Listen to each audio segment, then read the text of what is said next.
Good evening all of you. कैसे हैं आप सभी? वेलकम करती हूँ माधुरी आप सभी का एमडीलो क्लासेस में। देखो, आज मैं आपको भारतीय साक्ष्य अधिनियम के 3 इंपॉर्टेंट वर्ड्स बताने वाली हूँ, जिसमें पहला वर्ड है साबित, जिसे हिंदी में कहते हैं अपने प्रूव। दूसरा है ना साबित, जिसे अपने कहते हैं डिस्प्रूव। और तीसरा है साबित नहीं हुआ। देखो, ये तीनों ही डेफिनेशन जो है वो अपनी मेंस पॉइंट ऑफ व्यू की डेफिनेशन है, लेकिन जब हम इनको डेफिनेशन को पढ़ते हैं तब हमारे डाउट्स क्लियर नहीं होते। Not to prove. अब देखो, इन डेफिनेशन को आपको कैसे याद करना है, मैं बहुत इजी तरीके से आपको सिर्फ 3 वर्ड्स बताऊंगी।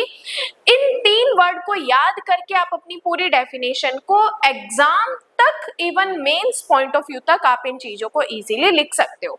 देखो क्या कहा, सबसे पहले आप एक चीज समझो, जब भी कोर्ट में कोई बात आती है कि क्या ये चीज प्रूफ है या नहीं है, साबित है या नहीं है, हम कब किसी चीज को प्रूव मान सकते हैं। आप थोड़ा सा अपना माइंड अप्लाई कीजिए, थोड़ा सा माइंड पे जोर डालिए कि हम कब किसी चीज को साबित मानते हैं। ध्यान से सुनो, जब किसी चीज का अस्तित्व है, जब किसी चीज का वजूद है। आज आप एमडीलो क्लासेस से चीजों को पढ़ रहे हो तो आपको कहीं ना कहीं ये पता है कि एमडीलो क्लासेस अगर हमारे स्टेट में नहीं है तो किसी ना किसी स्टेट में जरूर एग्जिस्ट करती है। अब जैसे स्टूडेंट्स पूछते हैं कि क्या मैडम आपकी क्लासेस यूपी में है क्या आपकी क्लासेस एमपी में है क्या, तो मैं उनको बताती हूँ कि भाई यूपी या एमपी में तो नहीं है, बट राजस्थान के हनुमानगढ़ डिस्ट्रिक्ट में। अब आप एमडीलो क्लासेस से पढ़ रहे हो, आप अगर किसी को बताते हो कि यस मैं एमडीलो क्लासेस से पढ़ता हूँ या पढ़ती हूँ, तो आप किस बेस पे ये चीजें बोलते हो? क्योंकि एमडीलो क्लासेस का अस्तित्व है, तभी आप उसके बारे में जिक्र कर रहे हो। अगर इन फ्यूचर कोई डिस्प्यूट होता है तो हम उसके एग्जिस्टेंस के बारे में एविडेंस तो दे सकते हैं ना। अब यहाँ पे जब प्रूफ की बात आती है तो ध्यान रखना होता है, कोई चीज प्रूव या साबित कब मानी जाती है? जब उसका अस्तित्व होता है। ठीक है, अभी मैं एक एक वर्ड आपको बता रही हूँ, फिर पूरी डेफिनेशन जब मैं आपको बताऊंगी तो आप एकदम शॉक हो जाओगे कि पूरी डेफिनेशन में सिर्फ 3 ही तो वर्ड हमें याद रखने हैं। 3 वर्ड से हम पूरी डेफिनेशन को आराम से लिख सकते हैं। अब देखो क्या कहा, जब भी कोई चीज प्रूफ मानी जाती है तो उसके बारे में क्या होना चाहिए? एग्जिस्टेंस होना चाहिए। जब भी कोई चीज डिस्प्रूव होती है, अब किसी चीज को हम ना साबित कब मानते हैं? जब उसका अस्तित्व ही नहीं है।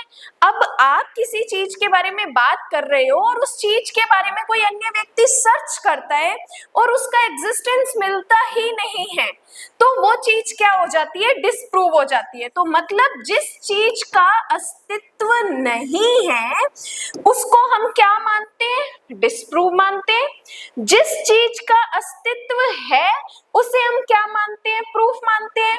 जिसका अस्तित्व नहीं है उसे डिस्प्रूव मानते हैं। अब सिंपल से इस डेफिनेशन को तो आप अभी याद कर लोगे कि कोई चीज नॉट टू प्रूव की कैटेगरी में कब आती है, साबित नहीं हुआ की कैटेगरी में कब आती है? जब किसी चीज को ना तो किसी ने साबित करने की कोशिश की और ना ही किसी चीज को किसी ने ना साबित करने की कोशिश की।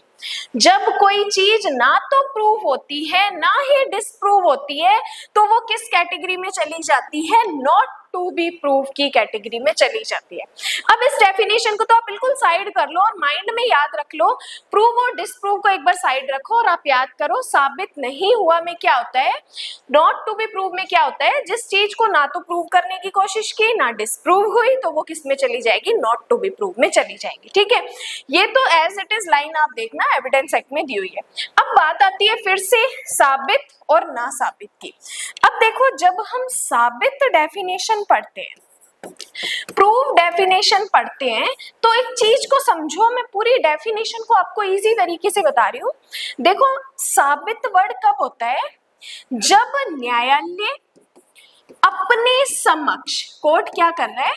अपने समक्ष किन्हीं तथ्यों पर विचार करने के पश्चात, तथ्यों पर विचार करने के पश्चात अब क्या समझता है कि या तो उसका अस्तित्व है, क्या कहा, कोर्ट जब अपने समक्ष, उसके समक्ष कुछ चीजें आती है, उन पर विचार करता है, विचार करने के पश्चात क्या करता है कि यस उसका अस्तित्व है, या उसके अस्तित्व को इतना अधिसंभाव्य समझता है, उसके अस्तित्व को इतना अधिसंभाव्य समझता है कि अगर कोई समझदार व्यक्ति, अब देखो डेफिनेशन में लिखा हुआ है प्रज्ञावान व्यक्ति, प्रज्ञावान व्यक्ति का मतलब होता है कि अगर कोई समझदार व्यक्ति उन पर विचार करे तो वो भी क्या समझेंगे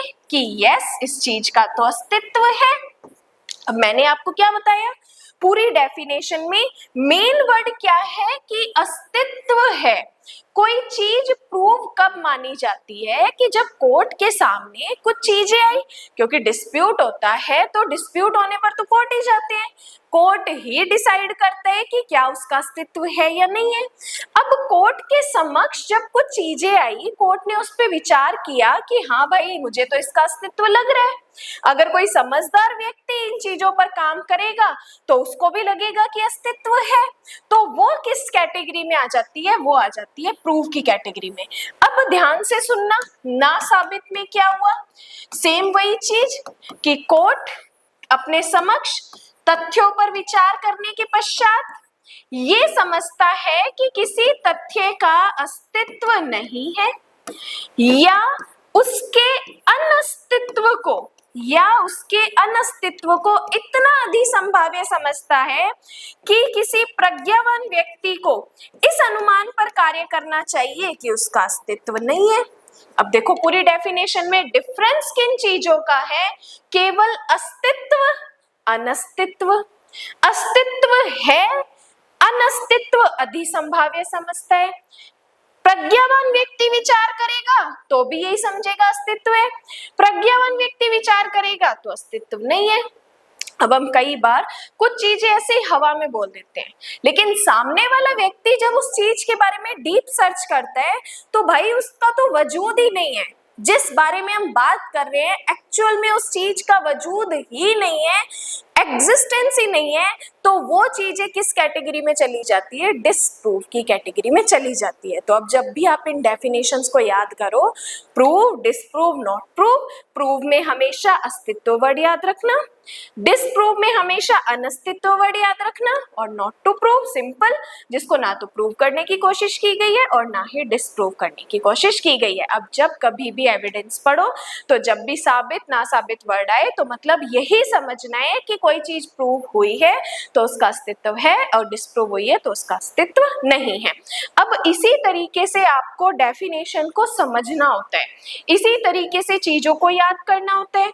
अब अगर आप चीजों को पर्टिकुलर राजस्थान एपीओ पर्पस से देख रहे हो तो राजस्थान एपीओ के लिए एमडी लो क्लासेस ने कोर्स लॉन्च किया है जिसमें अर्ली बर्ड ऑफर है, जिसमें आप स्टार्टिंग के 5 स्टूडेंट्स अगर उस कोर्स को बाय करते हो तो उसमें आपको अर्ली बर्ड ऑफर मिलता है 10,000 रुपीज का, 10,000 रुपए का डिस्काउंट आपको मिल जाएगा। तो फटाफट देर मत करो, कूपन कोड याद रख लो, कूपन कोड है RJAPO 2026, इससे आपको 10,000 रुपीज का डिस्काउंट मिल जाएगा। और इसी के साथ आप 59 और 399 की यूट्यूब की मेंबरशिप भी देख सकते हो, जिसमें 59 की मेंबरशिप में आपको सीपीसी सेक्शन 1 से ऑर्डर 38-39 तक पढ़ने को मिल जाएगा, पूरा भारतीय साक्ष्य अधिनियम पढ़ा रखा है, एमसीक्यूज वहां पे आपको मिल जाएंगे।